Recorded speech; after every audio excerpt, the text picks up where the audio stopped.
मुकद्दस नाम में मुअज़्ज़ज़ नाज़रीन में बैठी बहनों को, भाइयों को, बुजुर्गों को और प्यारे बच्चों को और खुसूसी तौर पे आए हुए खुदा के खादिम जनाब रेवरेंड डॉक्टर नईम नासिर साहब को और उनके साथ आए हुए दीगर मेहमान गिरामी को बड़े अदब और प्यार और एहतराम के साथ जे चुगताई का और मेरे आए हुए मेरे हमरा साथियों का सलाम और अदाब कबूल हो। जहां पे खुदा के खादिम तशरीफ रखते हैं वहां पे मुझ जैसे हकीर, मैं एक समाजी और सियासी नाचीज सा नकारा सा बंदा हूं, तो मेरा वहां पे बोलने का कोई हक नहीं, क्योंकि मैं भी एक खुदा के खादिम का सपुत हूं। और जहां पे खुदा के कलाम की बात होती है वहां पे सियासत की कोई बात नहीं होनी चाहिए। ये मेरी दिली ख्वाहिश भी है और अक्लमंदाना बात भी है।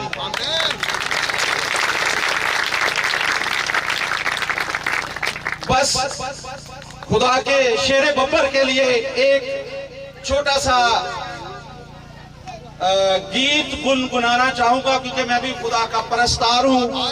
और जब मकबूल सादिक खोखर साहब ने मुझे बहैसियत एक्चुअली मेरी यहाँ पे मौजूदगी जो पाकिस्तान आ रहे हैं वर्कशॉप में, तो मैंने इनसे थोड़ा डिटेल से पूछा, क्योंकि ये मेरे छोटे भाई हैं। जहाँ भी मुझे कहते हैं मैं बड़ी मोहब्बत के साथ इनकी बात को आमीन कहता हूँ, इनके साथ जाता हूँ, क्योंकि मुझे पता है कि मकबूल सादिक खोखर जो चेयरमैन हैं जीसस लाइफ टीवी पाकिस्तान के, तो मुझे ये भी एजाज हासिल है कि ये मेरे छोटे भाई हैं और खुदा का काम कर रहे हैं पूरी दुनिया में, और भरपूर तरीके से मसीह आवाज को भी, जो दबी हुई आवाज है उसको भी पूरी दुनिया में जो ये है सामने ला रहे हैं।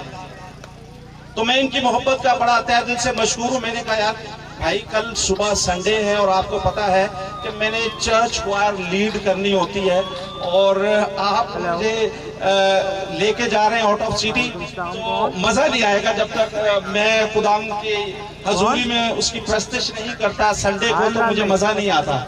और मेरे जो चर्च के जो इंचार्ज पास्टर साहब हैं उनकी भी मोहब्बत मुझसे बड़े भाइयों जैसी है, तो वो भी कुछ अच्छा फील नहीं करते जब मैं उनसे एक्सक्यूज करता हूँ। तो खुदावंद से दुआ करते हुए, माफी मांगते हुए कि मेरी वहाँ पे मौजूदगी नहीं थी, तो मैं यहाँ पे आया, तो मैंने कहा पता नहीं कैसा होगा ये माहौल, कैसा होगा पता नहीं कैसे होगा, क्योंकि वो इतवार को पता है कि मसीही जो है मसीह के लिए इबादत और प्रस्तश इतवार का दिन खास तौर पर, वैसे तो हर रोज होनी चाहिए क्योंकि ये हमारी रूहानी खुराक है। जिस तरह हम डेली 3 वक्त खाना खाते हो, बाज़ दफा 4-5 दफा भी खा लेते हैं, तो हमारी रूहानी खुराक भी उसी तरह से रोजाना की होनी चाहिए। बहैसियत एक खुदा का खादिम का बेटा होने के नाते मुझे ये शुरू से तालीम दी गई है जो मैं आप लोगों से शेयर कर रहा हूँ। मैं आज पाक कलाम से या मजहबी बात से हटके कोई सियासी बात नहीं करूंगा, ये मेरा आपसे वादा है। तो मैंने जब यहाँ पे आके ये सारा माहौल देखा तो मेरी तो रूह ताजा हो गई। तो खुदा की प्रस्तुत इस जोर से की जा रही है। और आज सबसे बड़ी बात है कि खुदा के शेर बब्बर जनाब खुदा के खादिम डॉक्टर रेवरेंड नईम नासिर साहब की रफाकत में मुझे पाक कलाम की खुराक से शेयर किया जाएगा, तो ये मेरे लिए बहुत बड़े एजाज की बात है।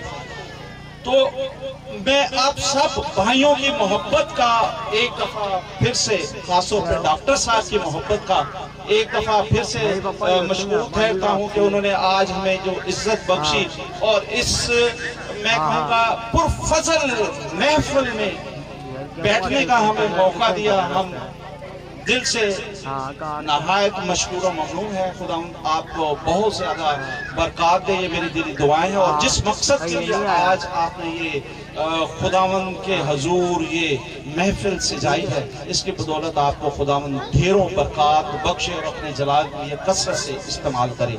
आमीन।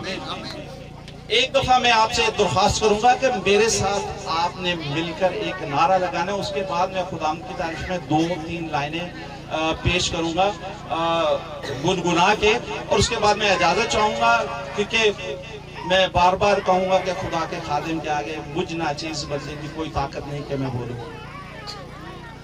सब आवाज बुलंद, जिस तरह से आपने प्रस्तश में पुरजोश अपना जो जज्बा दिखाया, इसी तरह से यीशु की अजमत और हशमत के लिए, उसकी बुजुर्गी और बरतरी के लिए मेरा साथ दीजिएगा इस नारे में। बोलो यीशु मसीह की, बोलो यीशु मसीह की, बोलो यीशु मसीह की। Thank you very much, thank you very much.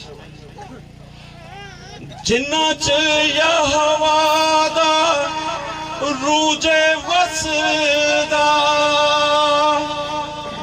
मोहतरम मेरे लिए काबिल सद एहतराम शेर बबर खुदा के खादिम, आपकी इज्जत में ये मैं चंद लाने जो है मैं गुनगुना के पेश करूंगा। जिन्ना च यहोवा दा रूजे वसदा, उना को हर एक दुश्मन जे नसदा, जिन्ना दिलां विच वसदा यहोवा, जिन्ना दिलां विच वसदा यहोवा, ओ जंग कदी नहीं हार दे, ओ जंग कदी नहीं हार दे, जिन्ना अगे अगे चलदा यहोवा, जिन्ना अगे अगे चलदा यहोवा, ओ जंग कदी नहीं हार दे, ओ जंग कदी, जंग जिन्ना दी लड़दा यहोवा, ओ जंग कदी नहीं हार दे, ओ जंग कदी नहीं हार दे। पाकिस्तान में इश्यूज चल रहे हैं, आप सबको पता होगा। आरज़ू राजा बेटी का एक, और एक अभी कल मैसेज मुझे आया था फैसलाबाद से, एक नन्ही बच्ची 12 साल की बच्ची है, उसका केस भी सामने आया। एक हुमा है, वो भी कराची से तल्लुक रखती है। मैं आप सब से दरख्वास्त करूंगा, खुदा के खादम से भी मौदूबाना इस्तदा करूंगा कि वो भी खास तौर पे अपनी कलीसिया की माओं के लिए इसलिए मैं रिक्वेस्ट कर रहा हूँ, क्योंकि माँ बच्चे की पहली दरसगाह होती है। सिर्फ मैं चंद अल्फाज में अभी मेरे ज़हन में आया कि मैं मैसेज, माएँ बैठी हुई हैं, मेरी बहनें बैठी हुई, मेरी बेटियां बैठी हुई हैं, मैं और यहाँ पर भाई बुजुर्ग भी बैठे हुए हैं। मैं आप सब से एक बड़ी मौदूबाना तरीके से, बड़े अदब के साथ और बड़े मसीही जज्बे के साथ, बड़ी दर्द तकलीफ महसूस करते हुए मैं आपसे दरख्वास्त कर रहा हूँ, इसको कानून में सुन के, एक से सुन के दूसरे में नहीं निकालना, बल्कि मेरी आपसे दरख्वास्त है कि कानों से सुन के दिमाग में रखना और दिल में जगह देना। अपने बच्चों की माओं से मेरी दरख्वास्त है कि अपने बच्चों की, क्योंकि पहली दरसगाह बच्चों की माँ होती है, बच्चों की मसीही तरबियत जो है वो जरूरी है। मसीही मजहब के जरिए उनके दिमाग में आप मसीही तालीम को अच्छे तरीके से बिठाएंगे, उनकी तरबियत अच्छे तरीके से मसीही तालीम के मुताबिक करेंगे, पाक कलाम के मुताबिक करेंगे, तो मैं समझता हूँ कि फिर जंग जिन्ना दी लड़दा यहोवा वो जंग कभी नहीं हार दे, ये कभी भी फिर बात गलत साबित नहीं होगी। ना हमारे बच्चे और ना हमारी बच्चियाँ जो गुमराह होंगी, और ना दूसरी कौमें हम पर गालिब आने की जुर्रत कर सकती हैं। आप सबसे इजाज़त चाहूँगा।